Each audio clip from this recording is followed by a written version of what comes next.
ಮಾರ್ಗದರ್ಶನ ಅನುಭವ ಪಡೆಯೋದ್ರೊಳಗ ನಾವು ಭವಿಷ್ಯದ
ಸ್ಕೋರ್ ಮಾಡಿದ್ರೆ ಇಡೀ ದೇಶಕ್ಕೆ ಟಾಪ್ 100 ಅಲ್ಲಿ ನಿಮ್ಮ ಹೆಸರಿರ್ತದೆ. ಇಡೀ ದೇಶಕ್ಕೆ ಟಾಪ್ 100 ಅಲ್ಲಿ ನಿಮ್ಮ ಹೆಸರಿರ್ತದೆ. 850ರಿಂದ 1750 ಹೋದ ವರ್ಷ ಇಡೀ ದೇಶಕ್ಕೆ ರ್ಯಾಂಕ್ 1 ತೆಗೆದುಕೊಂಡ ಅಭ್ಯರ್ಥಿ 899 ಮಾರ್ಕ್ಸ್ ಸ್ಕೋರ್ ಮಾಡಿದ್ರು. 899 ಔಟ್ ಆಫ್ 1750. ಈ 7 ಪೇಪರ್ ಯಾವುದಾಗಿದ್ರೆ ಒಂದು ಪ್ರಬಂಧ ಎಸ್ಸೆ ಪೇಪರ್, ಎರಡನೇದು ಜನರಲ್ ಸ್ಟಡೀಸ್ 1 ಅಂತ ಇರುತ್ತೆ, 2, 3, 4 5 ಪೇಪರ್ ಆಯ್ತಾ. 4 ಜನರಲ್ ಸ್ಟಡೀಸ್, 1 ಎಸ್ಸೆ ಪೇಪರ್. ಇನ್ನ 2 ಪೇಪರು ಐಚ್ಛಿಕ ವಿಷಯ. ನಾನು ಆಗಲೇ ಹೇಳಿದೆ ಕನ್ನಡ ಸಾಹಿತ್ಯ ನನ್ನ ಐಚ್ಛಿಕ ವಿಷಯ ಆಗಿತ್ತು. ಅದರಲ್ಲಿ 2 ಪೇಪರ್ ಇರುತ್ತೆ, ಕನ್ನಡ 1, ಕನ್ನಡ 2. ಅದು 500 ಮಾರ್ಕ್ಸ್. ಸೊ ಈ 1750 ಮಾರ್ಕ್ಸ್ ಯಾವ 850ಕ್ಕಿಂತ ಜಾಸ್ತಿ ತೆಗೆದರೆ ಟಾಪ್ 100 ಇರ್ತಾರೆ. ಬಟ್ ಇಂಟರ್ವ್ಯೂಗೆ ಹೋಗಬೇಕು ಅಂದರೆ ಕಟಪ್ ಅಂತ ಇನ್ನೂ ಇರುತ್ತೆ, ಮೇನ್ ಕಟಪ್. ಅದು 741 ಜನರಲ್ ಕೆಟಗರಿಗೆ, 715 OBCಗೆ, 690 SC/ST. ಸೊ ಇಷ್ಟಕ್ಕಿಂತ ಜಾಸ್ತಿ ತಂದರೆ ಇಂಟರ್ವ್ಯೂ ಕರೀತಾರೆ. ಈ ಇಂಟರ್ವ್ಯೂ 275 ಮಾರ್ಕ್ಸ್ ಇರುತ್ತೆ. ಎಷ್ಟು ಕೇಳ್ತಾ ಇಲ್ಲ? 200 ಏನು ಇಂಟರ್ವ್ಯೂ, ವ್ಯಕ್ತಿತ್ವ ಪರೀಕ್ಷೆ ಅಂತ ಹೇಳ್ತಾರೆ, ಪರ್ಸನಾಲಿಟಿ ಟೆಸ್ಟ್ ಅಂತ. 1750 ಪ್ಲಸ್ 275 ಇವೆರಡನ್ನು ಕಂಬೈನ್ ಮಾಡಿ ರ್ಯಾಂಕ್ ಡಿಸೈಡ್ ಮಾಡ್ತಾರೆ. ಈ 275ರಲ್ಲಿ 215 that is the highest marks given in entire India. 215 275ಕ್ಕೆ 215 ಕೇವಲ 3 ಜನಕ್ಕೆ ಮಾತ್ರ ಸಿಕ್ಕಿರೋದು ಹೋದ ವರ್ಷ. ನೀವು 190ಕ್ಕಿಂತ ಜಾಸ್ತಿ ಸ್ಕೋರ್ ಮಾಡಿದ್ರೆ ಇಂಟರ್ವ್ಯೂನಲ್ಲಿ ನೀವು ಟಾಪ್ 3 ಸರ್ವಿಸಸ್ ನಿಮಗೆ ಸಿಗುತ್ತೆ. IAS, IPS ಅಥವಾ ಇಂಡಿಯನ್ ಫಾರಿನ್ ಸರ್ವಿಸ್. ಇವೆರಡೂ ಕಂಬೈನ್ಡ್ ಸ್ಕೋರ್ 1000 ಇತ್ತು ಅಂತಂದ್ರೆ, ಫಾರ್ ಎಕ್ಸಾಂಪಲ್ ಮೇನ್ಸ್ 800, ಇಂಟರ್ವ್ಯೂನಲ್ಲಿ 200, 1000 ಬಂದರೆ ಅವಾಗಲೂ ಕೂಡ ನಿಮ್ದು ಟಾಪ್ 100 ಇರುತ್ತೆ.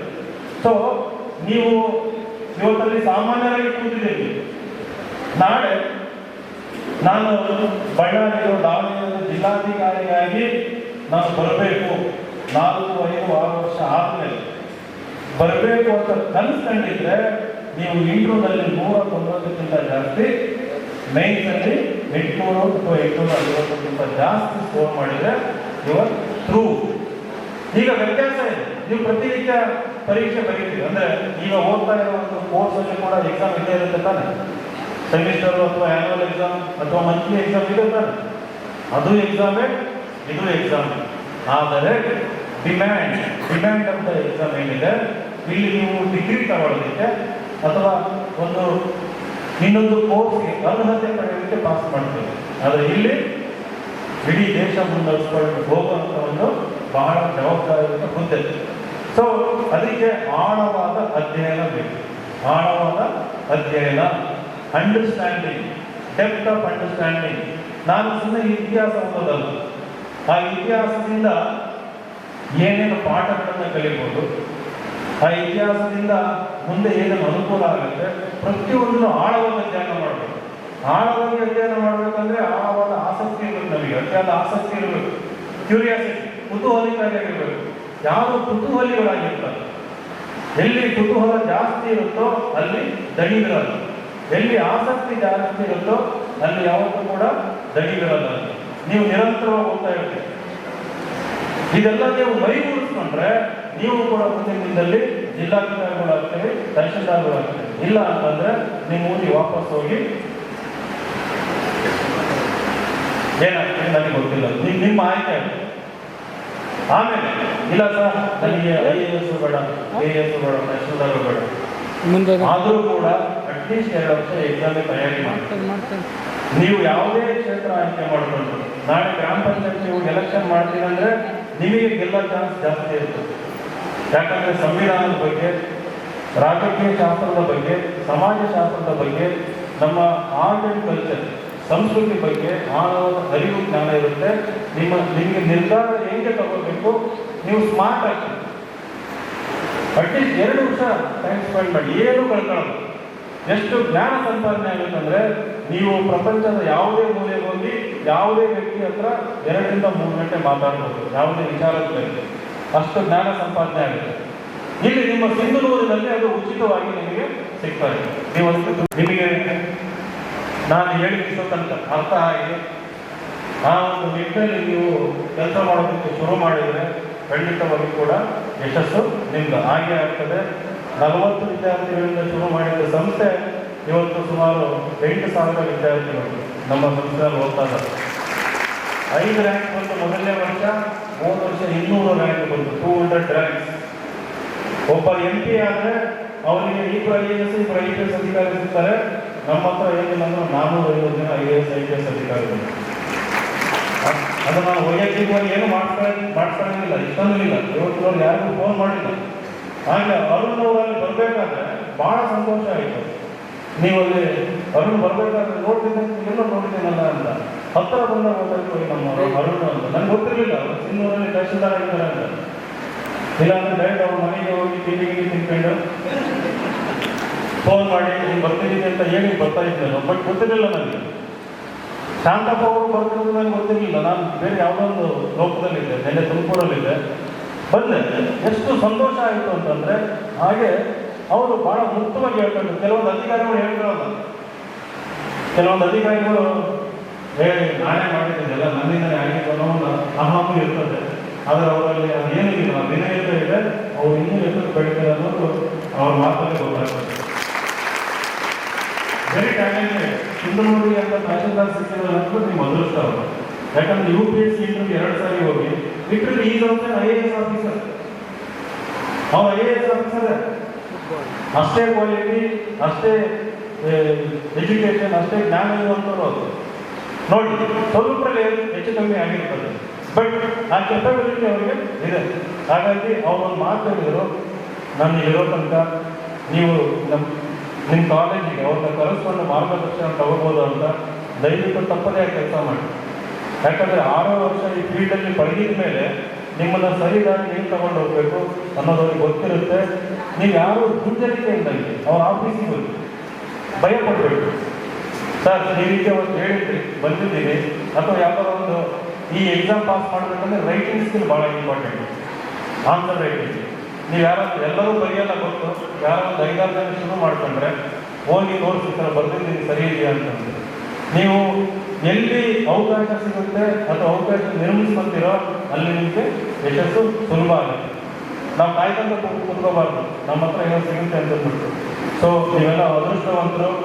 ನಿಮಗೆ ಅವ್ರ ಮಾಜಿ MP ಆಗಿದ್ರು ಕೂಡ ಅವರ ಕಳಕಳಿ ವಿರೂಪಾಕ್ಷ ಸರ್, ನೀವು ನನಗೂ ಕೂಡ ಇನ್ಸ್ಪಿರೇಷನ್ ಅಂತ ಹೇಳಕ್ಕೆ ಇಷ್ಟಪಡ್ತೀನಿ. ಯಾಕಂದರೆ ಈ ರೀತಿ ಇದು ಸಾಮಾನ್ಯ ಅಲ್ಲ. ಈಗ ನಾನು ಈಗ ಇಲ್ಲಿ ತನಕ ಬಂದಿದ್ದೀನಿ ಅಂದರೆ ಅಲ್ಲಿ ಎಷ್ಟೊಂದು 100 ಜನ ನಮ್ಮನ್ನು ಕಾಯ್ತಾ ಇರ್ತಾರೆ. ನಮ್ಮ ಸಂಸ್ಥೆನಲ್ಲಿ ನಮ್ಮ ಹತ್ರ ಮಾರ್ಗದರ್ಶನ ತಗೊಳ್ಳೋದಕ್ಕೆ ಅವನ್ನೆಲ್ಲ ಅಲ್ಲಿ ವೇಟ್ ಮಾಡಿ ಒಂದಿನ ಅಂತ ಹೇಳಿ ನಾವು ಇಲ್ಲಿ ತನಕ ಬಂದಿದ್ದೀವಿ ಅಂತಂದರೆ ಅವ್ರ ಮೇಲಿರೋ ಗೌರವ, ಅವರಿಗೆ ಅವರಲ್ಲಿರೋ ಕಾಳಜಿ ನಿಮ್ಮ ಮೇಲೆ, ಜೊತೆಗೆ ನನಗೂ ಕೂಡ ನಿಮ್ಮ ಮೇಲೆ ಪ್ರೀತಿ. ನನಗೊಂದು ಆಸೆ ಆಗಲೇ ಹೇಳಿ ಶಿಕ್ಷಣದಲ್ಲಿ ಅಸಮಾನತೆ ಹೋಗಲಾಡಿಸೋದು. 2ನೇದು, ಕರ್ನಾಟಕದಿಂದ ಮುಂದಿನ 5-6 ವರ್ಷದಲ್ಲಿ ಮಿನಿಮಮ್ 100 UPSC ರ್ಯಾಂಕ್ಸ್ ಬರಬೇಕು ಅನ್ನೋದು ನನ್ನ ಕನಸು. 100 UPSC ರ್ಯಾಂಕ್. ಈಗ 100 UPSC ರ್ಯಾಂಕ್ ಬಂದರೆ ಏನಾಗುತ್ತೆ, ಭಾರತದ ತುಂಬ ಕನ್ನಡಿಗರು ತುಂಬ್ಕೊಂತಾರೆ. ಭಾರತದ ತುಂಬ ಕನ್ನಡಿಗ IAS IPS ಅಧಿಕಾರಿಗಳು ತುಂಬ್ಕೊಂತಾರೆ. ಬಿಹಾರಿಗೆ ಹೋದ್ರು ಇರ್ತೀವಿ, ಮೇಘಾಲಯ ಹೋದ್ರು ಇರ್ತೀವಿ, ಜಮ್ಮು ಕಾಶ್ಮೀರ ಹೋದ್ರು ಕನ್ನಡಿಗರು ಇರ್ತೀವಿ. ಕನ್ನಡ ಭಾಷೆ ಬೆಳೆಸೋದು, ಕನ್ನಡ ಭಾಷೆ ಗಟ್ಟಿಗೊಳಿಸೋ ಕೆಲಸ ನೀವೆಲ್ಲ ಮಾಡಬೇಕು. ಕನ್ನಡ ಇನ್ನೂ ಎತ್ತರ ಬೆಳೀತದೆ. ಎರಡನೇ, ಕರ್ನಾಟಕದ ಕೆಲಸಗಳು ಸುಲಭವಾಗಿ ಆಗ್ತವೆ. ನೀವು ಡೆಲ್ಲಿನಲ್ಲಿ ಒಂದು ಕನ್ನಡಿಗ IAS ಅಧಿಕಾರಿಗಳ ಜೊತೆ ಬಹಳ ಕಡಿಮೆ. ಈಗ ನಾವು ಬೆಂಗಳೂರಿನ ಇವತ್ತು ಹಬ್ಬ ಮಾಡಿದ್ದೀವಿ ಇನ್ಸೈಟ್ಸ್. ಇವತ್ತು ಮುಂಚೆ 5-6 ರ್ಯಾಂಕ್ ಬರ್ತಾ ಇತ್ತು ಕರ್ನಾಟಕಕ್ಕೆ. ನಾವು ಈ ಫೀಲ್ಡ್ಗೆ ಎಂಟ್ರಿ ಕೊಟ್ಟ ಮೇಲೆ ಈಗ ಅದು 30ರಿಂದ 35 ರ್ಯಾಂಕ್ ಆಗಿದೆ ಪ್ರತಿ ವರ್ಷ. ಮುಂದಿನ ದಿನದಲ್ಲಿ 100 ಆಗಬೇಕಂದ್ರೆ ನೀವು ಕೂತಿರೋರೆಲ್ಲ ಮನಸ್ಸು ಮಾಡಿ ಅದಕ್ಕೆ ಬರಬೇಕು. ನಾನು ಆಗಲೇ ಏನು ಕಳ್ಕೊಳ್ಳೋದಿಲ್ಲ, ದುಡ್ಡು ಬಗ್ಗೆ ಯೋಚನೆ ಮಾಡಬೇಡಿ. ನೀವು ಕೊಡಬೇಕಾಗಿರೋದು ಸಮಯ ಮಾತ್ರ. ಸಂಯಮ ನಿಮ್ಮಲ್ಲಿದೆ.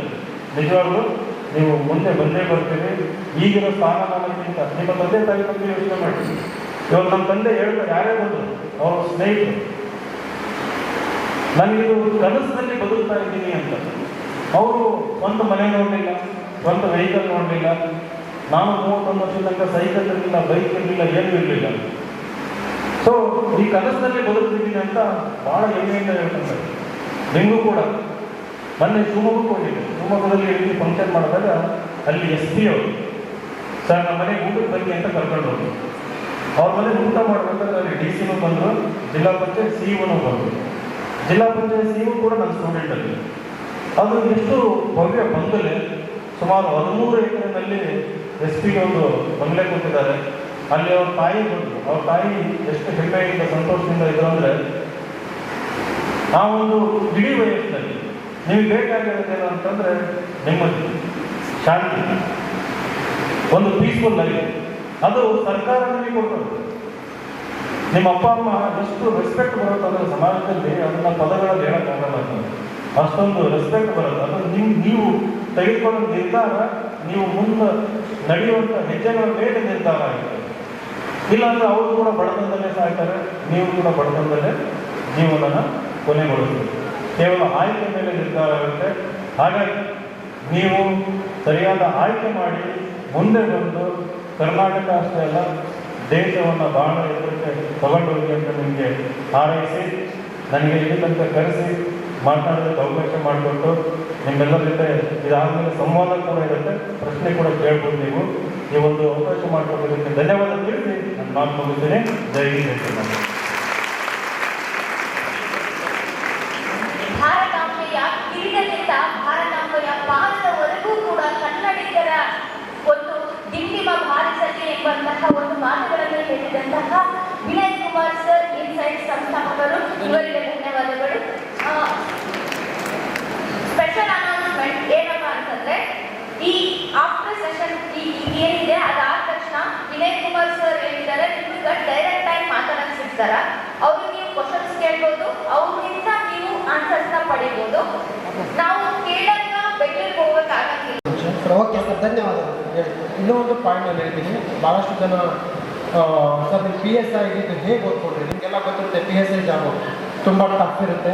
ಹೇಗೆ PSI ಎಕ್ಸಾಮ್ ಕ್ಲಿಯರ್ ಮಾಡಿದ್ರಿ ಅಂತ ಕೇಳಿದರೆ, ಈ PSI ಹೋಗೋಕ್ಕಿಂತ ಮುಂಚೆಗೆ ನನಗೆ ಇದರ UPSC ಪರೀಕ್ಷೆಯ ನಾಡಿ ಮಿಡಿತವನ್ನು ಅರ್ಥ ಮಾಡ್ಕೊಂಡಿದ್ದೇನೆ. ಆ ನಾಡಿ ಮಿಡಿತವನ್ನು ಅರ್ಥ ಮಾಡ್ಕೊಂಡಿದ್ದಕ್ಕೆ ನನಗೆ ಸಬ್ ಇನ್ಸ್ಪೆಕ್ಟರ್ ಸ್ವಾಗತ ಕೊಡ್ತೀನಿ. ನನ್ನ ಪ್ರಶ್ನೆ ಬಂದ್ಬಿಟ್ಟು ಶಾಂತಪುರ ಬಗ್ಗೆ. ಸರ್, ನಿಮ್ಮ ಎಲ್ಲ ತರಗತಿಗಳು ತುಂಬ ಚೆನ್ನಾಗಿ ನಡೆದಿದೆ. ನಿಮ್ಮ ಎಲ್ಲ ತರಗತಿಗಳನ್ನ ನಾವು ಯೂಟ್ಯೂಬಲ್ಲಿ ವೀಕ್ಷಣೆ ಮಾಡ್ತಿದ್ದೇವೆ. ತುಂಬ ಇಷ್ಟ ಆಗ್ತಿದೆ, ತುಂಬ ಚೆನ್ನಾಗಿ ಹೇಳ್ಕೊಡ್ತಿದ್ದೀನಿ ಅಂತ ಹೇಳ್ತಿದ್ದೇನೆ. ತುಂಬ ಧನ್ಯವಾದಗಳು ಸರ್ ನಿಮ್ಮ ತರಗತಿಗೆ. ಮತ್ತೆ ನನ್ನ ಪ್ರಶ್ನೆ ಬಂದ್ಬಿಟ್ಟು ಏನಂತಂದ್ರೆ, ಸರ್ ನೀವು ಯಾವುದೇ ಒಂದು ಹಾದಿಗೆ ಹೋಗ್ತಿರ್ಬೇಕಾದ್ರೆ ನಿಮ್ಮ ಹಾದಿ ಸರಿನಾ ತಪ್ಪ, ನನ್ನ ಓದ್ತಿರೋದು ಸರಿನಾ ತಪ್ಪ, ಅಥವಾ ನಾನು ಏನು ಮಾಡಬೇಕು, ಏನು ಇಂಪ್ರೂವ್ಮೆಂಟ್ ಮಾಡ್ಕೋಬೇಕು, ಏನು ಬದಲಾವಣೆ ಮಾಡ್ಕೋಬೇಕು, ಈ ತರ ಕ್ವಶನ್ಸ್ ನಿಮ್ಮ ಮಧ್ಯೆ ನಿಮ್ಮ ತಲೆಗೆ ಬಂದಾಗ ನೀವು ಆನ್ಸರ್ನ ಯಾರನ್ನ ಕೇಳ್ತೀರಾ? ಓಕೆ, ಆನ್ಸರ್ನ ನೀವೇ ನಿಮ್ಮ ಉತ್ತರ ನೀವೇ ಹುಡುಕ್ತೀರಾ. ಆದ್ರೆ ಆ ಉತ್ತರ ಬಂದಾಗ ಯಾವುದು ಸರಿ ಯಾವುದು ತಪ್ಪು ಅಂತ ನಿಮಗೆ ಹೇಗೆ ಗೊತ್ತಾಗುತ್ತೆ? ತುಂಬ ಒಳ್ಳೆಯ ಪ್ರಶ್ನೆ.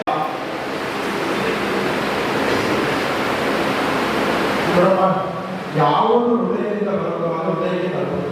ನಾವು ಪಾಠ ಮಾಡೋದು ಹೃದಯದಿಂದ. ಎಲ್ಲರೂ ಗೊತ್ತಿರೋದು ಹೃದಯವಾಗಿದೆ. ಅದಕ್ಕೆ ಅದು ನಿಮಗೆ ಅಂತ ಕೇಳಿದ್ರೆ ನಮ್ಮನ್ನು ಯಾವ ಗೈಡ್ ಮಾಡಬೇಕು. That's why I am asking you to have a good mentor. Without coaching you may clear exam, but without mentor you cannot clear this exam. So ಅಂತಹ ತಂಡ, ಅಂತಹ ಸೀನಿಯರ್ ನಿಮ್ಮ ಗುರು ಇದ್ದಾರಲ್ಲ, ಅವರಿಗೆ ಅವ್ರು ಸಿಗಲ್ಲ, ಕೋಚಿಂಗ್ ಸಿಗಲ್ಲ ಅನ್ನೋದಿಲ್ಲ, ಅವೆಲ್ಲ ಅದೇ ಗುರು ನಿಮಗೆ ಎಲ್ಲಿ ಯಾವ ಸಾಧಿಸಲೇಬೇಕನ್ನುವಂತಹ ಹಠ, ಇದನ್ನು ಬೆಳೆಯಬೇಕಂತಹ ಒಂದು ಮನಸ್ಸು ಇದ್ದಾಗ ಎಲ್ಲವೂ ನಿಮ್ಮನ್ನು ಬಿಟ್ಕೊಂಡು ಬರುತ್ತೆ. ಸೊ ಈ ಪ್ರಪಂಚದಲ್ಲಿ ಆಗುವಂಥದ್ದು ಏನಿಲ್ಲ. ನಾನು ಇಲ್ಲೇ ಸೆಂಟ್ರಲ್ ಪೊಲೀಸ್ಗೆ ಕೂಗಿದ್ರೆ ಕಳಿಸುತ್ತೆ. ನಾನು ಡೆಲ್ಲಿಗೆ ಹೋದಾಗ ನನಗೆ ಹಿಂದಿ ಬರಲ್ಲ, ಅವರಿಗೆ ಕನ್ನಡ ಬರಲ್ಲ, ಆ ಕೋಚಿಂಗ್ ಗೊತ್ತಿಲ್ಲ. ಸೊ ಏನಾದರೂ ಮಾಡಬೇಕು, ಕಲಿಯುವ ಹಕ್ಕಲ್ಲ. ಆ ಒಂದು ಅಂಶ ಇದ್ದಾಗ ಎಲ್ಲವೂ ನಿಮ್ಮ ಆದಿಗೆ ಬರ್ತದೆ. ನಿಸರ್ಗದಲ್ಲಿ ಎರಡು ನಿಯಮಗಳಿದ್ದಾವೆ. ಒಂದು ನಿಸರ್ಗ ನಿಮ್ಮನ್ನು ಏನ್ ಮಾಡೋಕ್ಕೆ ಅಡ್ಡಿಪಡಿಸುತ್ತೆ. ನಿಮ್ಮ ಎಕ್ಸಾಮ್ ಪಾಟೀಲ್ ಅಕಾಡೆಮಿ. ನನ್ನ ಕ್ವಶನ್ ಶಾಂತಕ್ ಸರ್, ನಿಮ್ಮ ಇಂಟರ್ವ್ಯೂ ನೋಡಿ ನೀವು ಬಡ ಯಾರು ವಿಲೇಜಿಂದ ಹೋಗೋ ಬೆಂಗಳೂರಿಗೆ ಹೋಗೋರಿಗೆ ಅಲ್ಲಿ ಟೀಚಿಂಗ್ ಮಾಡ್ತೀವಿ, ಅದು ಇಷ್ಟ ಆಗುತ್ತೆ ಸರ್. ನೀವು ಹಂಗೆ ನಂದೇನಂದರೆ ನೀವು ಎಕ್ಸಾಮ್ ಪ್ರಿಪ್ರೇಷನ್ ಮಾಡಿರಿ, ಎಲ್ಲ ಮಾಡಿರಿ, ನೀವು ಅಲ್ಲಿ ಎಕ್ಸಾಮ್ ಸೆಂಟ್ರಾಗಿ ಯಾವ ಥರ ಇರಬೇಕು, ಅಲ್ಲಿ ಸಿಚುವೇಶನ್ ಹೆಂಗೆ ಫೇಸ್ ಆಗುತ್ತೆ, ಅದನ್ನ ಯಾವ ಥರ ನೀವು ಕಂಟ್ರೋಲ್ ಮಾಡಿರಿ, ಯಾವ ಥರ ಮಾಡಿರಿ ಅಂತ ಹೇಳ್ಬೇಕು. ಇವರು ಪ್ರಶ್ನೆಯಲ್ಲಿ ಎರಡು ಅಂಶ. ಫಸ್ಟ್ ಏನಪ್ಪ ಅಂತಂದರೆ, ಈ ವಲಸೆ ಕಾರ್ಮಿಕರು ಮತ್ತು ಎಕ್ಸಾಮ್ ಹಾಲಲ್ಲಿ ಯಾವ ರೀತಿ ಬಿಹೇವ್ ಮಾಡೋಕ್ಕಾಗಲ್ಲ. ನಮ್ಮ ಸೂಕ್ತ ಪ್ರಜ್ಞೆಯಲ್ಲಿ ಹೇಗಿರುತ್ತೋ ಅಷ್ಟೇ ನಾವು ಪ್ರಯತ್ನ ಮಾಡ್ತೀವಿ. ಎಕ್ಸಾಮ್ ಇರ್ತಕ್ಕಂಥದ್ದು 3 ತಾಸು, ಮೇನ್ಸ್ 3 ತಾಸು, ಪ್ರಿಲಿಮ್ಸ್ 2 ತಾಸು. 3 ತಾಸು ಅಂದರೆ 180 ನಿಮಿಷದಲ್ಲಿ ಕೇವಲ 10 ನಿಮಿಷ ಮಾತ್ರ ನಾವು ಪ್ರಜ್ಞೆಯನ್ನು ಬಳಸಿ ಆನ್ಸರ್ ಬರಿಬೋದು. ಇನ್ನು 170 ನಿಮಿಷ ನಿಮ್ಮ ಸೂಕ್ತ ಪ್ರಜ್ಞೆಯಲ್ಲಿ ಏನಿರುತ್ತಲ್ಲ ಅದೇ ಥರ ಬಿಹೇವ್ ಮಾಡ್ತೀರಾ. ಇಂಟರ್ವ್ಯೂ ಹಾಲಲ್ಲೂ ಅಷ್ಟೇ, ಫಸ್ಟ್ 2 ರಿಂದ 5 ನಿಮಿಷ ಮಾತ್ರ ನೀವು ಮೈಂಡ್ ಅಪ್ಲಿಕೇಶನ್ ಮಾಡ್ಬೋದು. ನೆಕ್ಸ್ಟ್ ಏನು ಬರುತ್ತಲ್ಲ, ನಿಮ್ಮ ಸೂಕ್ತ ಪ್ರಜ್ಞೆಯಲ್ಲಿ ಏನು ಒಳಗಡೆ ಬರುತ್ತಲ್ಲ, ನಿಮ್ಮ ಒರಿಜಿನಾಲಿಟಿ ಒಳಗಡೆ ಬರುತ್ತೆ. ಅದಕ್ಕೆ ನಿಮ್ಮ ಒರಿಜಿನಾಲಿಟಿನೇ ತುಂಬ ಚೆನ್ನಾಗಿರಬೇಕು, ನಿಮ್ಮ ಫೌಂಡೇಶನ್ನೇ ತುಂಬ ಚೆನ್ನಾಗಿರಬೇಕು. ಸೊ ಈ ನಿಟ್ಟಿನಲ್ಲಿ ನಿಮ್ಮ ಸೂಕ್ತ ಪ್ರಜ್ಞೆಯಲ್ಲಿ ಜ್ಞಾನ, ಥಿಂಕಿಂಗು, ನಿಮ್ಮ ಅಟಿಟ್ಯೂಡನ್ನು ಚೇಂಜ್ ಮಾಡಿಕೊಂಡಾಗ ಒಳ್ಳೆ ರೀತಿಯಲ್ಲಿ ಎಕ್ಸಾಮ್ ಕ್ಲಿಯರ್ ಮಾಡೋಕ್ಕೆ ಸಾಧ್ಯ. ಈಗ ಒತ್ತಡ ಅನ್ನೋದು ಎಲ್ಲಿಂದ ಬರುತ್ತೆ? ಒತ್ತಡ ಅನ್ನೋದು ನಮಗನ್ಸುತ್ತೆ ಕೆಲವೊಂದ್ಸರಿ ಬೇರೆಯವರು ಹಾಕ್ತಾರ ಅಥವಾ ನಾವೇ ಹಾಕೊಂಡಿರುವಂಥ ಒತ್ತಡ ಅಂತ. ಇವಾಗ ನಮಗೂ ಕೂಡ ಒತ್ತಡ ಇರ್ತದೆ, ಹಲವಾರು ಒತ್ತಡ. ಓಡಾಡ್ತೀವಿ, ಫಂಕ್ಷನ್ ಅಟೆಂಡ್ ಮಾಡ್ತೀವಿ, ಜೀವನದ ಎಕ್ಸಾಮ್ ಬರೀತೀವಿ. ಮೊದಲನೇದು ಅಟ್ಯಾಚ್ಮೆಂಟ್ ಇರಬಾರ್ದು. ಅಂದರೆ ನಾವು ಒಂದು ಕನಸು ಕಾಣಬೇಕು, ಅದರ ಕನಸಿಗೆ ಅಟ್ಯಾಚ್ ಆಗ್ಬಾರ್ದು. ನಿಮಗೆ ಬುದ್ಧ ಹೇಳೋದು ಇದೆಯಲ್ಲ, ಆಸೆಯ ದುಃಖಕ್ಕೆ ಮೂಲ ಕಾರಣ ಅಂತಂದು. ಅಟ್ಯಾಚ್ಮೆಂಟ್ ಇರಬಾರ್ದು. ಹೌದು, ನಾನು ಕನಸು ಕಂಡಿದ್ದೀನಿ, ನನ್ನ ಬೆಸ್ಟ್ ಅಟೆಂಪ್ಟ್, ನನ್ನ ಬೆಸ್ಟ್ ಪ್ರಿಪರೇಷನ್ ಮಾಡಿ ಒಂದು ಪ್ರಯತ್ನ ಮಾಡ್ತೀನಿ. ಔಟ್ಕಮ್ ಏನೇ ಇರಲಿ, ಪಾಸ್ ಆಗ್ಬೋದು, ಫೇಲ್ ಆಗ್ಬೋದು, ಆದರೆ ಅಟ್ಯಾಚ್ ಆಗೋದು ಬೇಡ. ಅದಿಲ್ಲ ಅಂದರೆ ಇನ್ನೊಂದು, ಅದು ಇಲ್ಲ ಅಂದರೆ ಇನ್ನೊಂದು, ಅದು ಇಲ್ಲಾಂದ್ರೆ ಇನ್ನೊಂದು, ಈ ರೀತಿ ನಮ್ಮ ಒಂದು ಯೋಚನೆ ಇರಬೇಕು. ಆವಾಗ ಯಾವುದೇ ಒತ್ತಡ ಇರಲ್ಲ. ಎರಡನೇದು, ಇದು ಭಾಳ ಕಷ್ಟ ಇದೆ, ನಾವು ಮೊದಲನೇದು ಹೇಳಿದ್ದು, ಎಲ್ಲರಿಗೂ ಆ ರೀತಿ ಮೈಂಡ್ ಟ್ರೈನ್ ಮಾಡ್ಕೊಳಕ್ಕಾಗಲ್ಲ. ಎರಡನೇದು, ಬೆಸ್ಟ್ ಪ್ರಿಪರೇಷನ್ ಇರಬೇಕು. ಎಕ್ಸಾಮ್ಗಿಂತ ಮುಂಚೆ ಆ ಎಕ್ಸಾಮ್ ಒಳಗೆ ನೀವೇನು ಫೇಸ್ ಮಾಡ್ತೀರಿ ಅದೇ ವಾತಾವರಣನ ಎಕ್ಸಾಮ್ ಹಾಲ್ವರೆಗೆ ಮುಂಚೆನೆ ನಮ್ಮ ತಯಾರಿ ಮೂಲಕ ಫೇಸ್ ಮಾಡಿರ್ಬೇಕು. ಅಂದರೆ ಮಾಕ್ ಎಕ್ಸಾಮ್ಸ್ ಅಂತ ಹೇಳ್ತೀವಿ, ಮಾಕ್ ಟೆಸ್ಟ್ ಅಂತಂದು. ಸೊ ಈ IAS ಪ್ರಿಲಿಮ್ಸ್ ಬರೆಯೋರಿಗೆ ನಮ್ಮ ಕಡೆಯಿಂದ ಸುಮಾರು 60 ರಿಂದ 70 ಮಾಕ್ ಟೆಸ್ಟ್ ಕೊಡ್ತೀವಿ ನಾವು.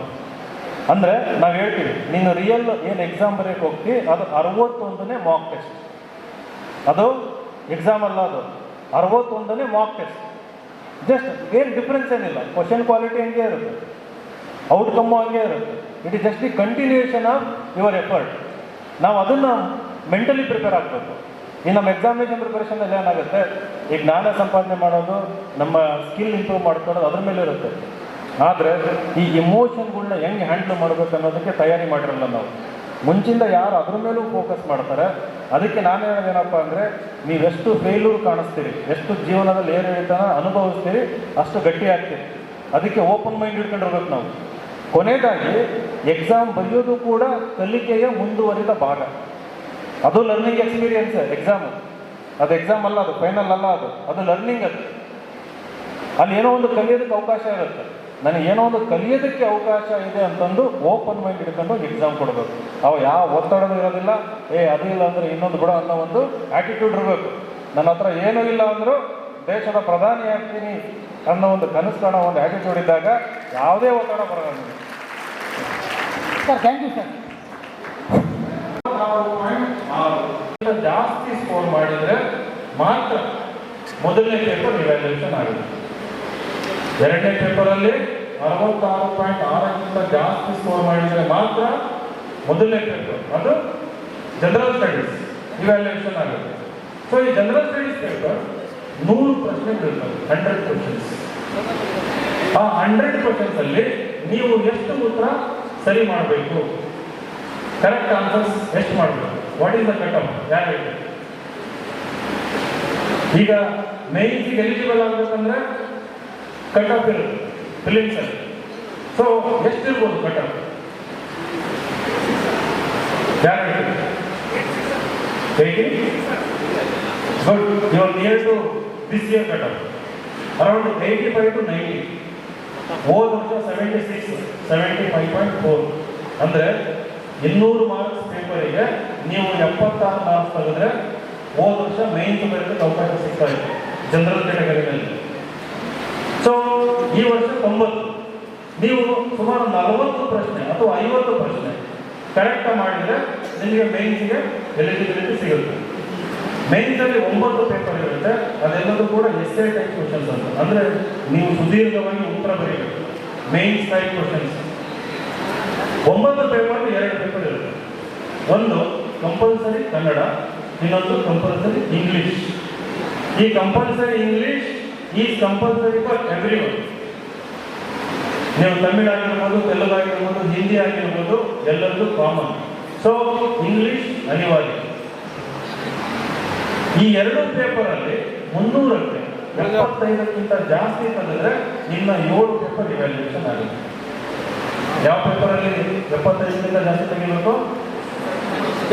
Compulsory Kannada, compulsory English.